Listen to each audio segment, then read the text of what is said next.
Hello, and welcome to episode 8 of the Panoptic Gamers podcast. On this episode, Vero and I chat with Tobin about TempleCon. We talk about this year's con as well as past cons, and what we liked and hope to see in future cons.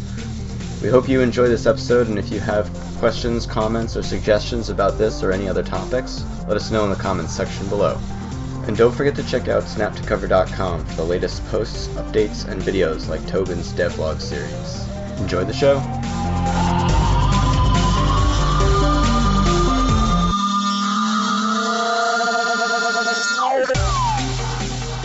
TempleCon 2015. So, I actually I never really heard the exact story here of, way back in, how did Tobin start? Like, how did you get into TempleCon? So, I got into TempleCon in 2010 because I was looking to go to my first gaming convention. So you were actively, researching and trying to find cons to go to a gaming convention? Yeah, and so I ended up finding they have these little flyers that they put at all the game stores, and so I had just gotten into tabletop, miniature wargaming at that point, so I was like, oh, this looks kind of cool.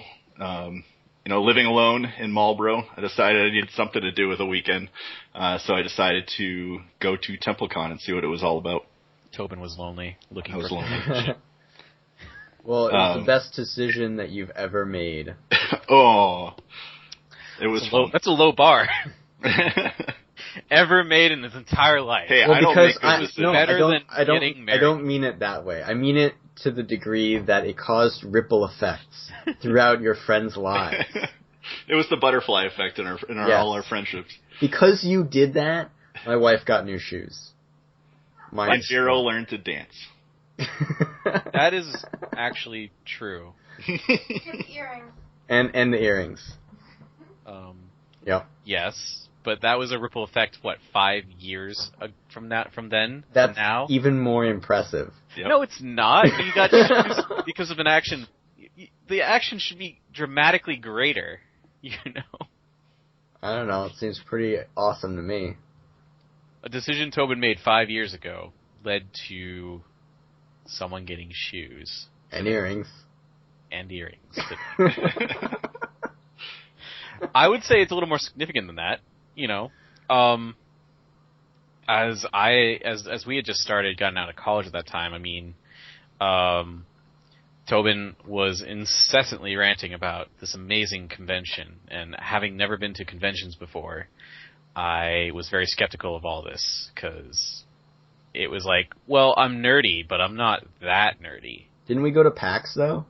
Well, eventually we went to PAX, but this was pre-PAX, actually. Really? Yes. I thought you guys went to TempleCon after we've gone to PAX, at least once. Well, we have, but TempleCon was before that. Oh. Tobin went to TempleCon first, okay? Then, in the timeline of things, I went to TempleCon 2 years after 2 years of propaganda from Tobin. You make it sound like North Korea. I was strong on it. I'm still strong on it. It was so much to the point where we had the meme going where whenever we had plans, we were like, "Oh guys, hold on, I can't go. I have TempleCon that weekend." And that was a meme for about a year. Yeah, it was. I'd say one of the bigger things that came out of it is even this podcast. If I hadn't gone to PAX in 2000, if I hadn't gone to TempleCon in 2011, I probably wouldn't have seen Mercs. I probably wouldn't have started SnapToCover and the podcast there, and this show here might not even be hitting your airways. Oh, shit. Oh, shit. Now, see, that's a little more significant here than shoes, I think. Not in the female mind. What? Shoes always reign. Shoes are very important. That's sexist. Well, it may be sexist, but it's also true. My wife got a Coach purse the first time we went to TempleCon as a bribe, so it works. There you go. Gifts. Yeah, and it's... So, I guess we should actually shed a little light on what the hell TempleCon is. That's true. So, you might have picked up that TempleCon is a gaming convention, but is also very heavy on the steampunk. It is heavy on the miniatures, and it's heavy on tabletop. And then there's a light smattering of arcade games. And vendors. Well, heavy smattering of vendors. Of really awesome, really cool vendors. Yeah. And each year they try to do a different theme in that whole retrofuturism. So, like, they do cyberpunk, they do post-apocalypse, anything in that kind of genre, but it always ends up being steampunk. Well, that's because steampunk is so loosely defined that it's just steampunk more or less defines the genre of punk. I don't think it's loosely defined because it pretty much stays within the confines of Victorian era steam generated power.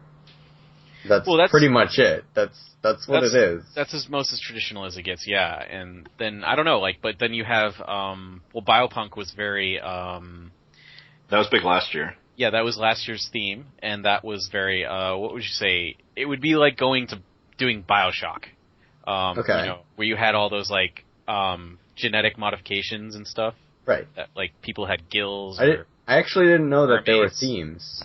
Yeah. I thought it was just TempleCon. Well, you came vanilla TempleCon. Since you came this year. This year's theme was Crossroads, and Crossroads was this was TempleCon's I think 10th anniversary, and they're like, do all the themes from the last 10 years. Do them all the themes.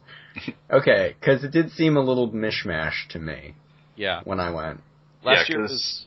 They've done diesel punk, which is basically steampunk, but if everything ran on oil. Okay. They've done cyberpunk, which is like the futuristic, think of Hackers, or maybe even Judge Dredd. I don't know if you could really call that cyberpunk or not.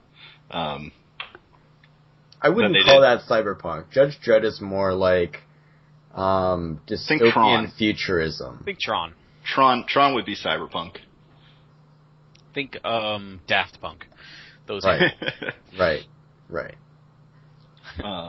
But yeah, they did that. Again, biopunk, where they were talking about modifications in hands. Like they had a lot of lectures. They try to stick the lectures to whatever the theme is too. So you'll see more of a certain type of theme. So I think they had talks of human modification where they were putting RFID readers underneath the skin so that people could manipulate things with their hands. Some other guy had inserted magnets under the skin of his fingers so he could hold on to like a Coke can without having to actually pick it up. It's like having frog suction. Vein tubes coming out of your body. Yeah, so there was a lot of stuff like that year. Yeah, cool. And I have a whole bunch of pictures from the fashion show that year. It was very mermaidy and treants and stuff. So there's lots one whole fashion line was like a fusion of plants and people. Another one was a fashion of fish and people. Okay. Yeah. It was interesting. I actually liked this year's fashion show better, at least at the beginning. Yeah, the end was kind of it went on for way too long. They could have just had maybe half as many fashions out of that one designer and been fine. Yeah. But it was just all samey too. All of them just looked like Death Shrouds, and I know that's what they were going for, but dude. They were exploring... Switch it up a little. Yeah, they were exploring the life and death. Essence of life and death. Yeah, they're merging life and death together. But I think they made it a little too morbid. They definitely focused on the morbid part. It kind of reminded me a lot of Face Off, the show Face Off. Because a lot of I don't know, they just had that theme of life and death, because they just recently had a season in which that was the theme of the season. Yeah. And I guess they could have easily kept with that theme, and they could have focused on the morbidity, but they could have sped it up. Yeah. No, absolutely. Well, the reason that they were going so slow is that all of the models in that fashion show were blindfolded, so they were walking extremely slow to make sure that they didn't fall off the stage. Yeah, that was very true. It was sheer material, so they could see through it. It just wasn't as good. Yeah, yes, but it was also very dark. It was red lighting. That was it. I understand, and that's true. But it was sheer material. They still could see. Look at us, a bunch of gamers talking about fashion. Yeah. Did you see her dress, Becky? It was gross. My god. So, Tobin, I have a question for you, though. Go for Out it. of all the years that you've gone to TempleCon, because I know you've gone the most, how have you seen it evolve through the years that you've gone? Well, I think a lot of it's been on what I've been focusing on each year. So the first year I went there, it was the first time I'd been playing miniature games for like maybe a month. So I played a couple of games of War Machine, and then I was like, all right, that was cool, I'm done. The second year, I was a lot more into miniature wargaming. I was doing a lot more demos, and ended up trying Mercs, liked it. The following year, it was basically just playing Mercs the entire time, doing the tournaments. And then that was kind of the turning point. That was when I started the website and decided that this was going to be it. Every February I was going to be going to TempleCon. Year after that was a lot more role-playing. I think that was when you joined Vero. Yes. And we started playing. We played Unhallowed Metropolis, and we played the Clockwork RPG. Yep. Well, just the two of us, by the way. Yeah. We're the only two to show up to this Clockwork RPG at 10 o'clock in the morning on a Sunday.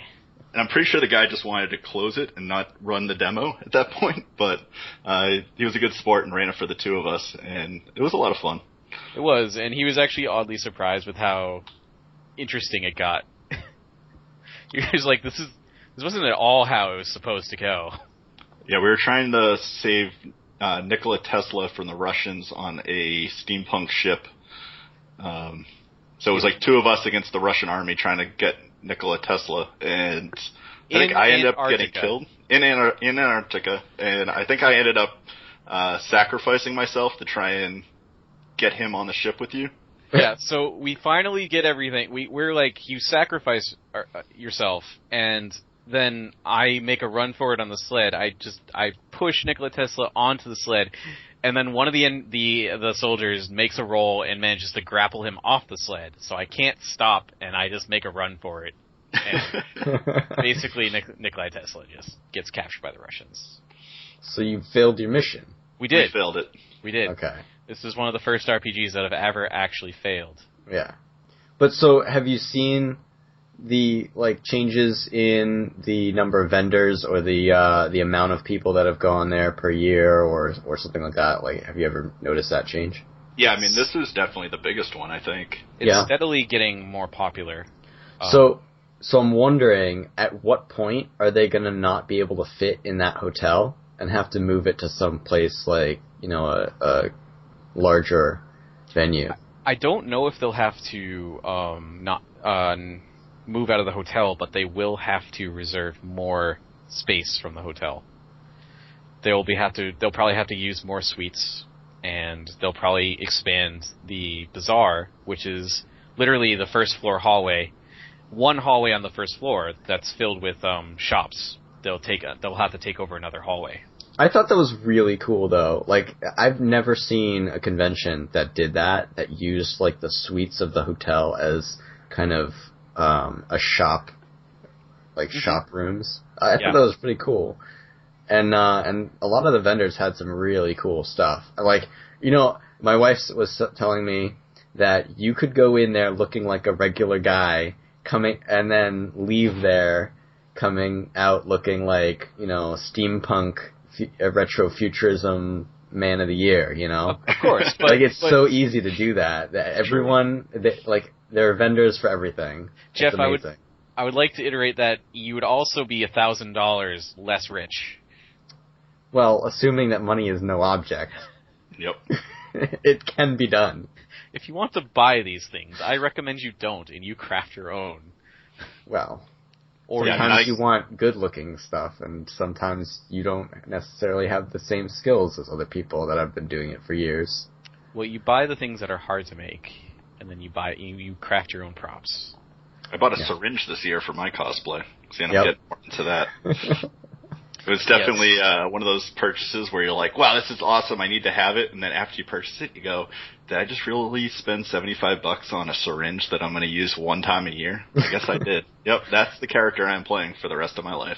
Yep, there you go. You've just locked it in now. It's just locked in. But you know what this means, Tobin?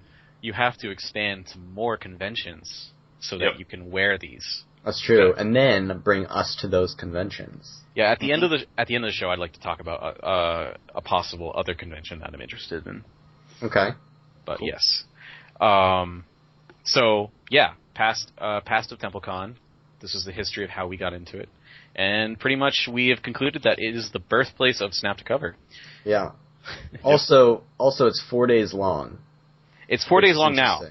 It expanded. Oh, it did? Yes. Yeah, it used to be just 2. Used to be 2.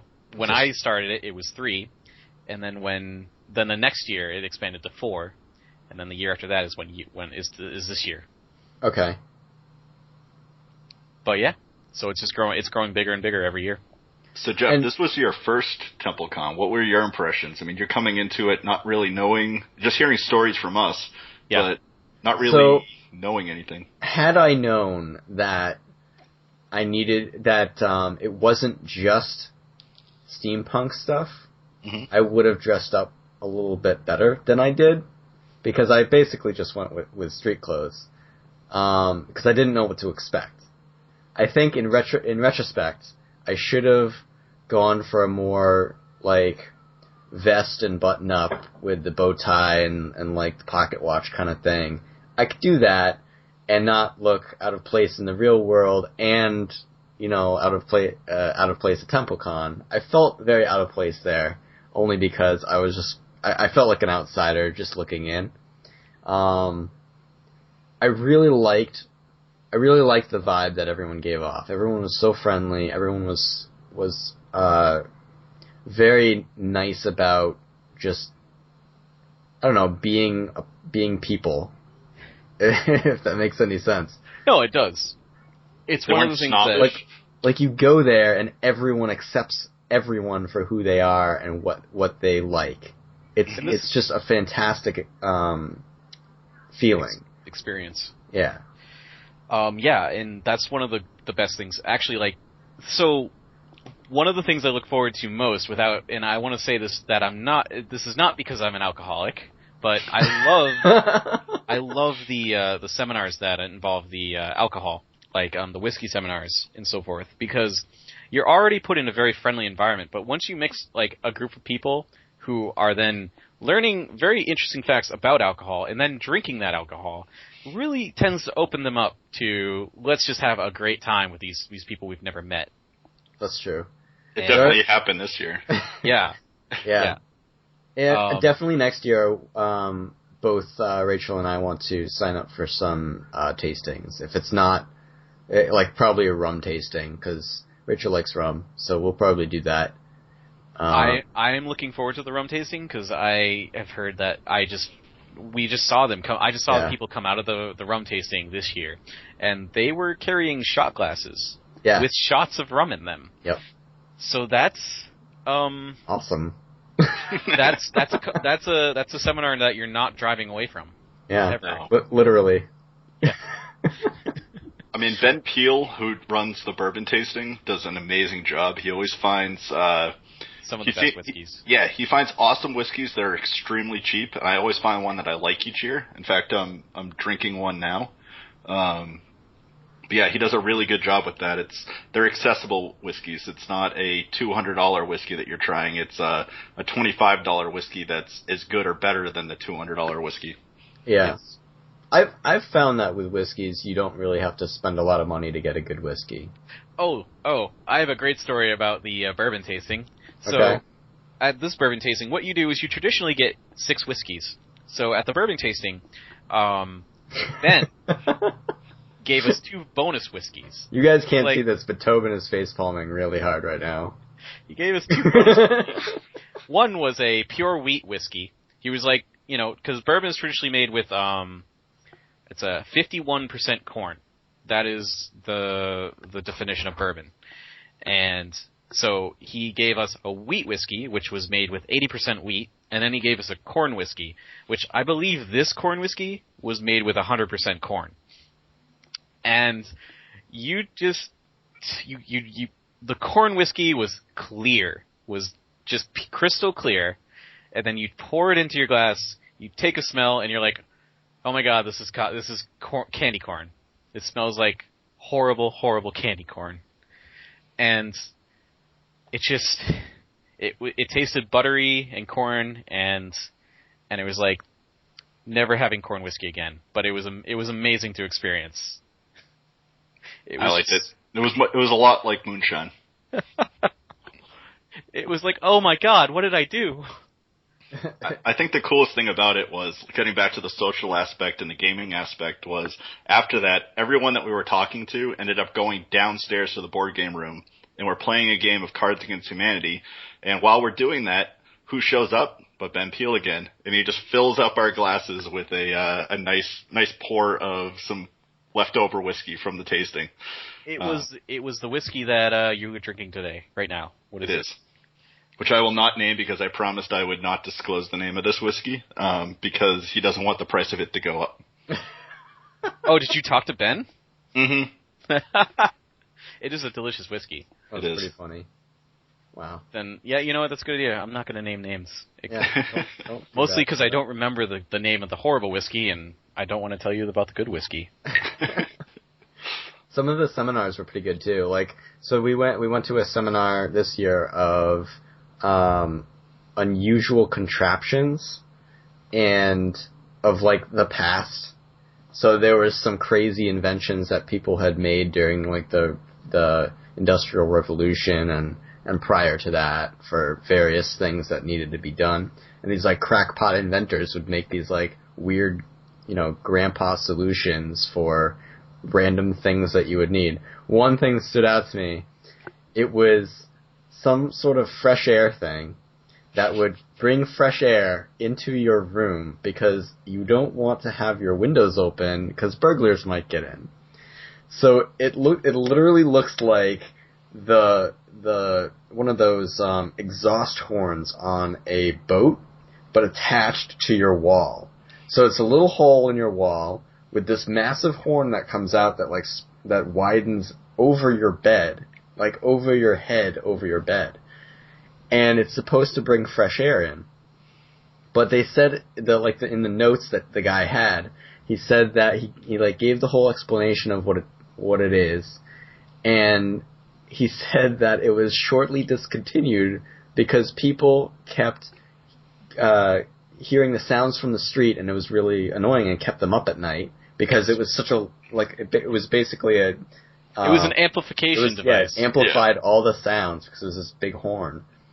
And also, every time someone woke up, they would bang their head inside the horn. So it was like very poorly designed. It was just so hilarious. So this guy had like all kinds of inventions that were similar to that degree, and it was a very interesting seminar. I'm pretty glad that was my first one. Yeah, there were a lot of beds and alarms. There was one that dropped a cage on your head to wake you up. Like, I thought just drop it on your face. You guys mentioned that there was also a high five device. Yeah. Yeah, that was pretty funny. It was a device to practice high fives. It was basically a mechanical arm, like half arm, that just like made a high five motion. I mean, because this is not a natural thing to happen. It was just new at the time, so people had to get used to it. Well, because no one. Imagine, you're in high society back in, Victorian era. You don't want to be that guy that sucks at high fives. And if high fives are the new thing that's going around, clearly you got to get an invention to practice it so that you don't suck at it. So that you always look like you're pro at it. Yeah, you got to be cool. Yeah. Especially if you're in the Victorian age. Got to be cool. It was so amazing. That was really cool. It wasn't like they had conservative views at all. I would say one of the stranger ones was the one we went to at 11 o'clock in the morning on Thursday. So I was half awake and started the convention off with the history of time travel. Oh yes, I enjoyed that one. It basically. By the way, this is all done. These seminars are all done by the same guy. His name is Professor Mark Donnelly. If anybody ever wants to find him, he runs a store called Cain's and Abel. Just give him some credit there. Well, these two, not all of them throughout the entire con. But these two. Right. So I figured I'd just give him some credit. And he did for History of Time Travel, and I guess he helps write shows for the History and Discovery Channel. So this is some of the scripts that he comes and makes. And anyways, he did the presentation, and it was about all of the literature in the past that referenced time travel, and how the ideas of time travel, from lore and legends and so forth, like, developed into these different concepts. Like, it started off where time travel was, you were the sleeper, where you would just fall asleep and suddenly you'd wake up like 100 years later, and it would be the future, and so forth. And then it developed into much more complicated things where you could mess up the space-time continuum by altering history, and other ideas came along where it said you couldn't. There was policing of the time-space continuum. So if you broke laws, the police would come and stop you from altering it, and so forth. Time police? Yes, time police. I think the one that completely destroyed my mind the most was he was referencing a story where a guy had a sex change to become a complete woman. Went back in time, had sex with himself, gave birth to himself. It was the strangest paradox I have ever heard. He said you need to be smoking or drinking something before reading this book. And I agreed. And essentially what happened was that it turns out that he had pretty much created a world of himself. Every protagonist in the character was actually, in fact, the same person. In the character. Story. Good choice of words. Yeah, in the story. Nice. It was, well, actually, you know what? Character inside the character, with the character. Full Inception. It was just, yeah, pretty much. There were so many layers deep. Wow. Yeah, there were a lot of seminars at this particular convention that we went to. I don't know if they've had much less in past years, or if have you noticed like a change in the number of? It's about the same. Yeah. I really enjoy the seminars because they're one of the more social aspects of the con, and at That's the true. same time, I am not a fan of loud noises and crowds, so you're usually put into a room with 20 people, so you're not like it's not crazy crowded, and you can actually have a conversation with these people. And you can only really see the vendors so much. Otherwise, yes. You're like, okay, I've seen the same wristbands like 50 times. Yeah, so I should mention, like, we're focusing a lot on the social aspect in like the gaming and the panels and so forth. Right. But half the con is actually miniatures. Yeah. It's a big portion of the con is about the miniature play, like Iron War Machine and the whole Iron Kingdoms world universe. It's like a huge thing there. They do Relic Knights, and they do Dark Age and Wrath of Kings, where Cool Mini has a huge booth there. Yeah. So they do theirs. They actually did their release this year, like their new release. They announced that there this year. And Privateer Press always announces their new stuff at TempleCon because it's the biggest War Machine Hordes convention in the world. Wow. Yes. So yeah, I noticed that there is like when we went there that there was this big hallway, this wide hallway, and it was all just like tables set up with miniature map, like 3D model maps that you can set your stuff up and play games on. So yep. I thought that was pretty cool. And like the further you go down, there's just different games that are going on that are different, completely different games from War each Machine. other. Yeah.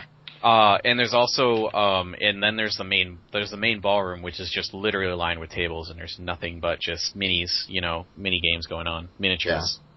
I feel like you could sit there playing the same game for like an entire day. Well, yeah. What is it called? The Iron Arena. Iron Arena. This is like a thing where you earn points, and the more games you do, the more points you get, and so forth. And so people will go and marathon these for like days, right? Yeah, and it's almost like bingo as well, because you get extra points if you play certain types of games. So if you find someone from another state, you get points. You get like extra points. If you find someone from another country, you get extra points. I remember back in, I think it was 2011, I was playing, and we ended up finding 2 people from other states and another person from another country, and we all played in the same game, so we ended up getting like a crap ton of points because we had multiple people. We had 4 people playing in the same game. We had people from other states. We had people from other countries. And so we ended up with I forget if we got 20 points or something for that one game. And then you can redeem those points for prizes. So you can get dice, or if you play a lot of games, you can even get free models or free concept artwork. So it's definitely, it pushes people to try and get out of their comfort zone. Don't play against your friends. Play against strangers. Yeah. Oh, okay. I see. Yeah. And that's one of the best. Go for it.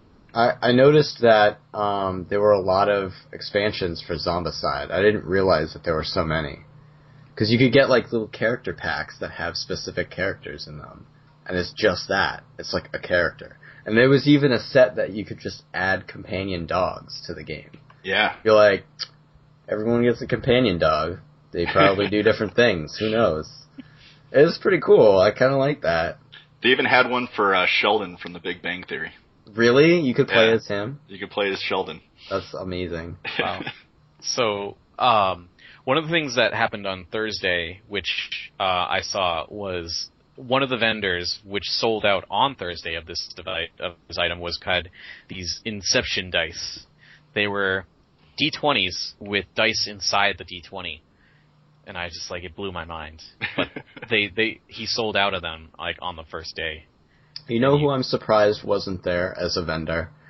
There was a guy at PAX last year, and I've seen him before. He sells the metal rings that you wear, that are dice rings that you could spin. Oh. They're like spinner rings, and they Yeah. have the dice numbers and stuff on them. And I didn't see him there, and I kind of wished that he was because I wanted to buy one. So I'll have to wait till PAX. Yeah, if he's not at PAX, let me know, and I'll see if I can find him at Gen Con if I go out there this year. Yeah. Because he was out there last year. When is cool. When is Gen Con? Gen Con is in August. It's in August, okay. No, And that's out in Seattle? Indianapolis. Indiana. Indianapolis. Yep. Okay. So, Gen Con is primarily minis, right? It is all board games. Board games, so tabletop. Yep. Pure tabletop dedication. Is there cosplay there? Tons of cosplay. It's like TempleCon, but at a scale that is twice as big as PAX. Okay. Holy crap. Twice as big as PAX East? PAX or East. PAX Prime? PAX East. I'm at PAX Prime, so I couldn't say that, but there's probably about twice as much space at Gen Con as there is at PAX East, and it's entirely tabletop games. Jeez. Not to get sidetracked with Gen Con, but I remember walking down the hallway and it almost being like the stock market, like people were holding up signs and just shouting, and I'm like, what is going on? Is there like an auction going on? And it was people looking for a group to play Pathfinder. Wow.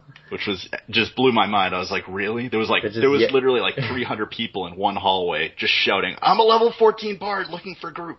It's like LFG. LFG, yeah, exactly. They had Spamming iPads chat. and it was nuts.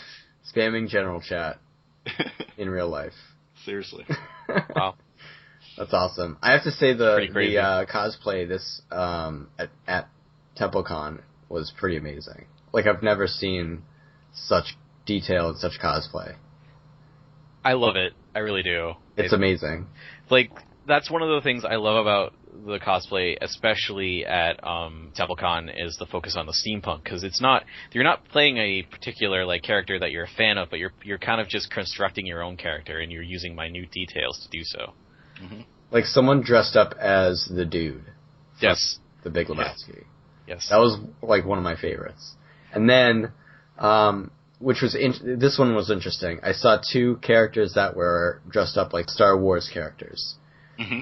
And it caught me off guard because I thought that TempleCon wasn't within that realm of cosplay, but apparently anything goes for cosplay. Well, anything will go, but I mean also it's like you steampunkify it a little bit, because I noticed that you're talking about the red Twi'lek, right? Twi'lek, yeah. Twi'lek, okay. She had steampunk goggles on and everything with it. In a suit. Yeah, but that's how the Twi'leks kind of dress, though. Well, whatever. You know. I feel like if I dressed as Kyle Katarn, that would have been perfect. Yeah. You ever seen Kyle Katarn? Yeah. Mhm. That would have been, like, perfect. I feel like I could pull that off. I agree. Yeah. But, so I could have worn my, like, Assassin's Creed outfit, and that would have been great. Yep. But I didn't realize that it wasn't, that you could dress up as anything other than steampunk. Yeah, I mean, when it comes to cosplay, I think pretty much anything goes. Any reason to get dressed up is a good reason to get dressed up. I mean, even Vero found his way into a video. Yeah. I'll see if I can find that and post it up on the SnapToCover Facebook page. Yeah. Yeah, we'll definitely put a link in the doobly-doo for the YouTube channel for this one. The doobly-doo? That's what it's called, man. In the YouTube, the little description down below and stuff, it's called the doobly-doo. Is it really called the doobly-doo? That's what I hear. Everybody calls it the doobly-doo. I've never heard that before. It's true, man. It's called. Have you, Tobin? So true, I have not. I thought that was the About section, but I'll go with doobly-doo. Okay. Alright. Alright, so Vero, give us your impressions of this year's con. This year's con? Well, I mean, I guess to give you my impressions of this year's con, I would say that I'd have to go a little back with my first impression, where, you know, once again, TempleCon, for me, the first time, I was very skeptical about it, because I'd never really been to a convention before. And I believe, actually, I went to PAX East before I went to TempleCon. And that was the first ever convention I went to, and I was overwhelmed, but it was totally amazing. I was like, oh my god, I've been missing out. So that kind of pushed me over the edge to go to the TempleCon with Tobin, and to me, TempleCon was such a much better experience because it was much more personal, because there wasn't as many people there. So, you definitely I had a lot more fun at TempleCon. In general, I do. So this year, it was great to come back to TempleCon because there was a lot of people that I had met from the previous years, and I had no problem like just reconnecting and having a great time with these old people that I've met from previous years. And then, you know, and that got me excited to always meet some new people. So I was much more social than I normally was in regular situations. So, you know, it's a great feeling to go and just meet all these people that have similar interests. Yeah, absolutely. I felt that I liked a lot of the vendors this year. They were the great vendors. Big Bear Trading Company, that guy is always fun to talk to. Yeah, a lot of the vendors have like a like they all have personalities. Yeah. Not just personalities, but personas that they like stick to. Yeah, it's pretty fantastic.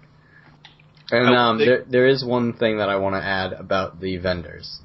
There is such a large variety between price points. Like you could go to a vendor and you could pay like $6 for like, I don't know, a little watch, like a wristband thing, like a leather wristband or whatever.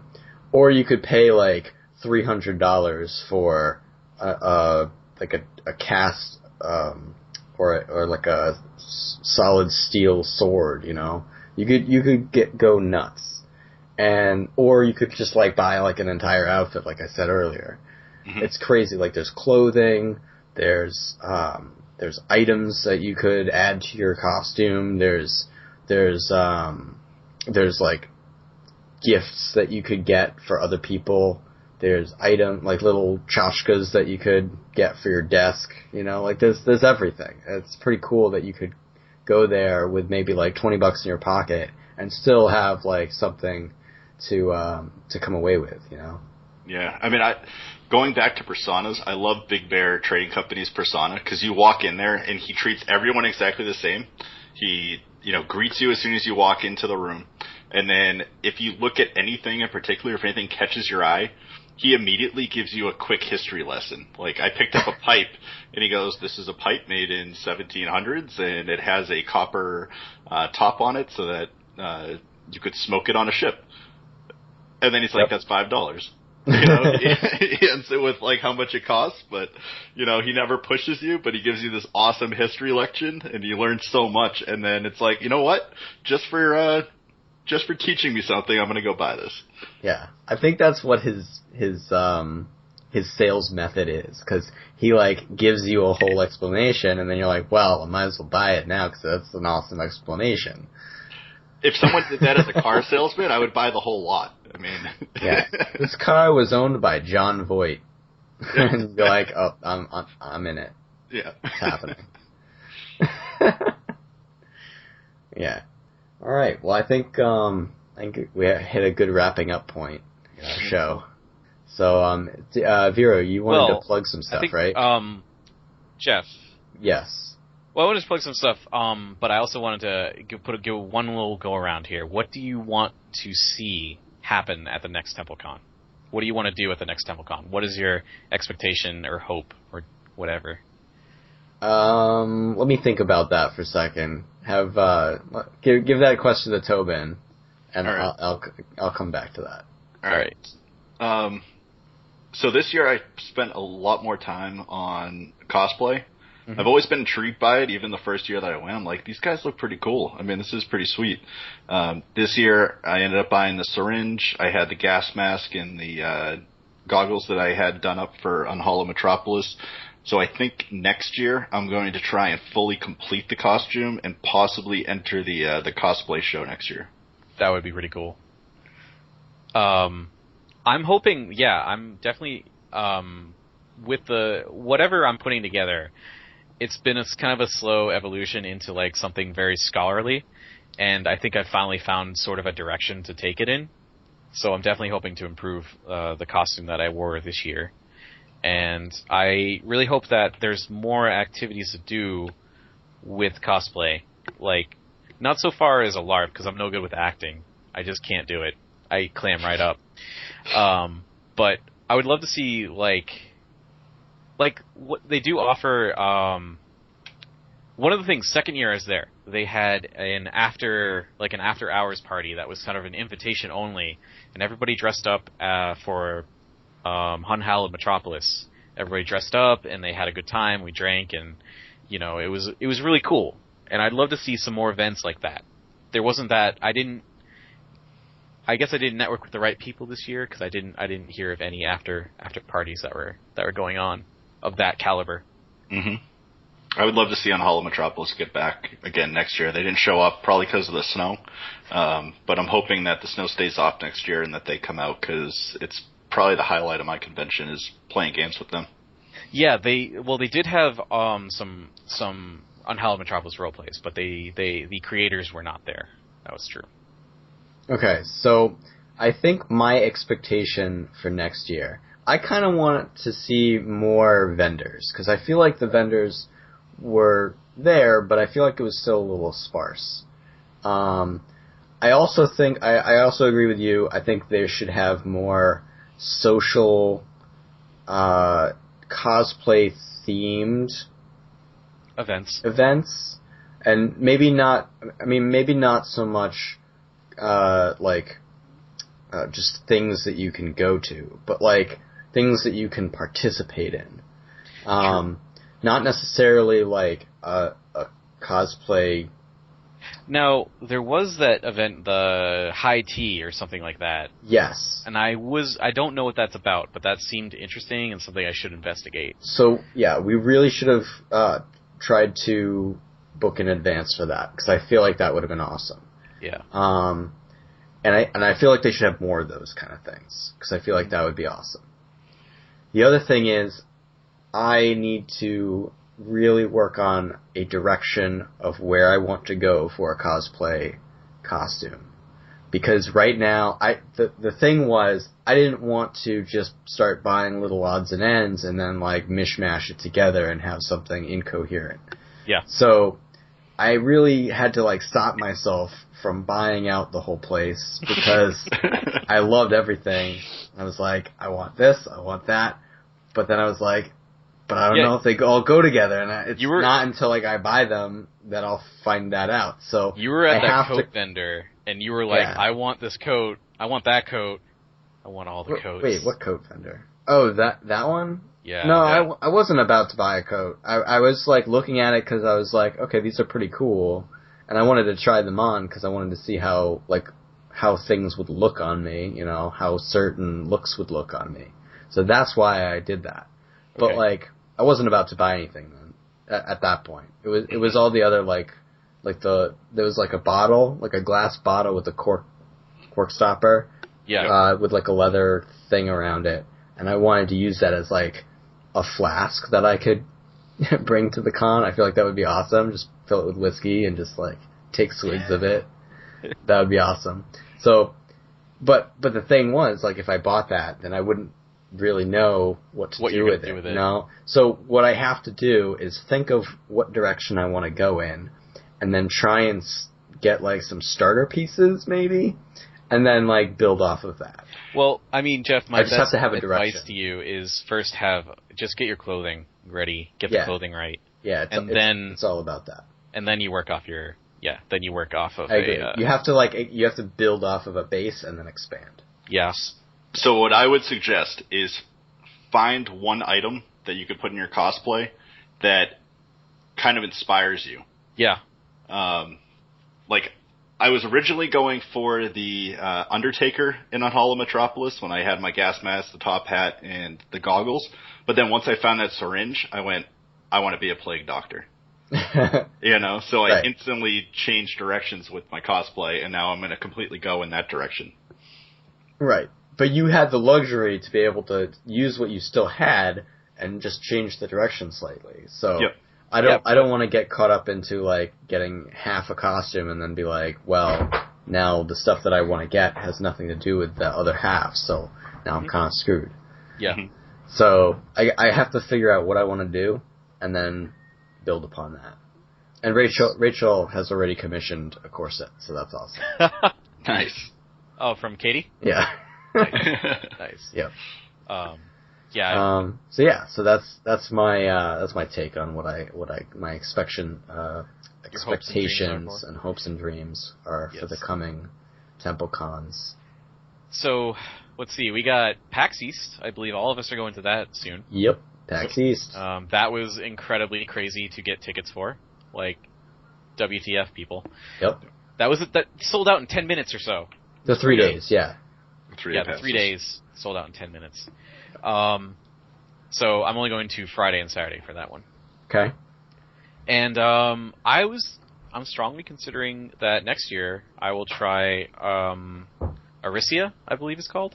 Arisian. I didn't know there's no N at the end though. So Arisia. It's a soft silent N. Arisia. Yes. Arisia. It's an invisible N. And that's a sci-fi anime convention, less tabletop, but more cosplay and fiction and escapist. And it looked really interesting. I looked at the 2015 schedule and I was like, wow, there's just so many events going on that it just looked so cool. So, I mean, I would go to these just to people watch, because, like, that's half the fun. Just going and checking out other people's costumes and stuff. Yep. That's like the best part. And I think, like, a great thing also about it is that when you're at these conventions, there's a layer of, like, just skinned off of everybody who, like, of being, like, antisocial. Like, you're so much more social then. Yeah. Because you know everyone else is just as antisocial as you are. So you know that everyone else around you is just as nerdy, if not nerdier than you. Yeah. So you fit in. Yeah, exactly. Yep. Yeah. So you feel comfortable. And then you have, the whiskey tasting, and then feel even more comfortable. Then you're very comfortable. Yeah, and then you just start dancing with random girls at a dance, and it's awesome. It happens. Yeah. Alright, on that note, I think we should wrap up. So, is there anything anyone wants to plug? Tobin, Vero? I'm going to be running the PAX booth with the Mercs guys, MegCon Games.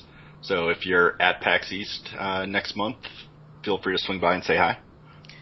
And if you're listening to this from the YouTube channel, please be sure to check out the links below. Whatever links we plug. Well, thanks a lot, Tobin, for joining us on our episode and enlightening us about TempleCon and its many awesomenesses. So with that, I think we'll conclude. So thanks for listening, guys, and we'll talk to you later. See ya. Take it easy. Bye.